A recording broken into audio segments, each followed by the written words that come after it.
कवि सम्मेलन देख देख के घर की शीला देवी को शेरो शायरी का बुखार चढ़ गया था।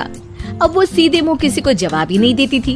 उनके पति और उनका बेटा तो काम करने घर से बाहर चले जाते थे और उनकी शायरी झेलनी पड़ती थी बहू रेणु को। अब सास बोलती नहीं, अर्ज करती थी, संदूक पे रखी संदूक, संदूक में रखे झुमके, बहू झुमके निकाल के दे मेरे, कहाँ लगा रही है ठुमके। माँ जी, झुमके तो आपके निकाल दूंगी मैं, लेकिन आपके दिमाग से ये शायरी का भूत कैसे निकलेगा? छोटे लोग नहीं समझेंगे, शायरी है शौक बड़ा, तू अपने काम से काम रख, मेरे काम में मत टांग अड़ा। शौक अलग बात है, लेकिन हर चीज में अपना शौक डाल देने से जग हंसाई हो सकती है सासू माँ। अरे मैं हूँ एक नंबर कलाकार, कोई ऐसी वैसी बला नहीं, तुम घर के कामों में उलझी, समझोगी मेरी कला नहीं। ठीक है माँ जी, आप नहीं समझती तो कोई बात नहीं, लाओ मैं आपके झुमके ही निकाल कर दे देती हूँ।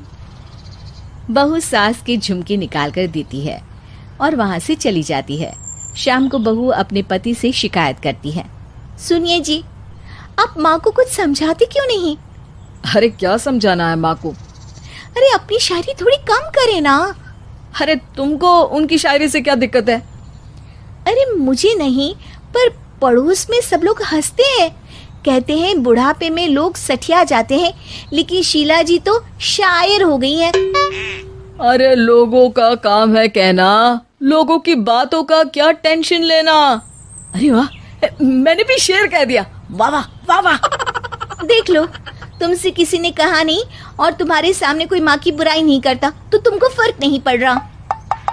अरे तुम खामखा की बात का बतंगड़ बना रही हो। चलो चाय बना कर ले आओ मेरे लिए, साथ पियेंगे, कोई ढंग की बातें करेंगे। रेणु चाय बनाने लगती है। पहले वो अपने पति को चाय देती है, फिर सास को और आखिर में अपने ससुर को।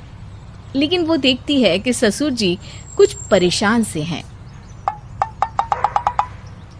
क्या हुआ ससुर जी, कोई बात हो गई है क्या? अरे तेरी सास बात बात पे शायरी करती है।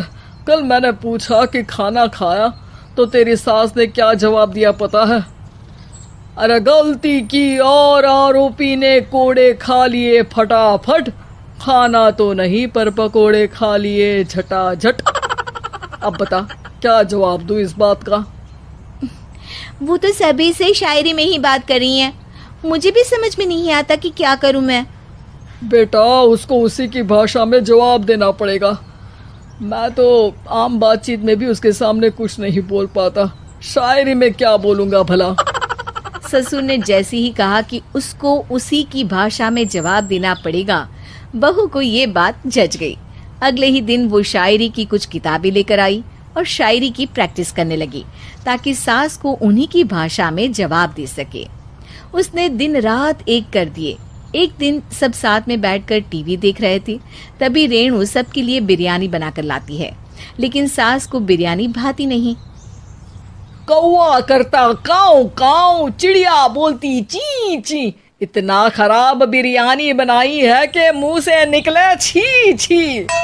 बस इसी मौके का तो बहू को इंतजार था, क्योंकि अब बहू सास को उसी की भाषा में जवाब देने के लिए तैयार थी। माँ जी, हमको अपनी ये बेकार शायरी ना सुनाइए, जैसी भी बनी है बिरयानी चुपचाप खाइए। ससुर जी और रेणु के पति ने रेणु का जवाब सुनते ही जोर से ताली बजाई और सास ने जब रेणु का शायराना जवाब सुना तो उनके गले में बिरयानी अटक गई। बहू ने एक और शायरी का तीर छोड़ा। शायरी में बहू के सामने सास हो जाएगी ढेर, क्योंकि सास मारेंगी एक शेर तो बहू मारेगी 1.25 शेर। सास को छोड़ के सब वाह वाह करने लगते हैं। आज पहली बार सास को नहले पे दहला मिला था और रेणु ने सास का मुंह चुप करा दिया था।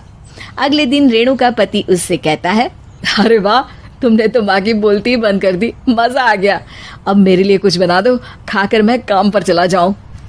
शायरी ही है मेरा जीवन, वही करूँगी जी भर के। नौकरानी रख लो कोई, काम नहीं करूँगी मैं घर के। अरे तुम क्या माँ जैसी हरकतें करने लगी, सीधे सीधे बात करो ना। हो गई कल शायरी, रोज थोड़ी ना करोगी। शीशी भरी गुलाब की पत्थर पे फोड़ दो, जो मुझे शायरी से रोके उसके कान मरोड़ दो। पति घबराकर वहां से चला जाता है और बाहर उसके पिताजी के पास जाकर बैठ जाता है। दोनों अपनी बीवियों की शायरी से परेशान है। ससुर को पछतावा होता है कि क्यों उसने बहू को सास की भाषा में ही जवाब देने का आइडिया दिया। अब तो घर में दो दो शायर हैं। दोनों एक साथ दुखी स्वर में कहते हैं, हम दोनों की ही बीवियां जब से शायर हो गई है, क्या बताएं, जिंदगी एक फटा हुआ टायर हो गई है।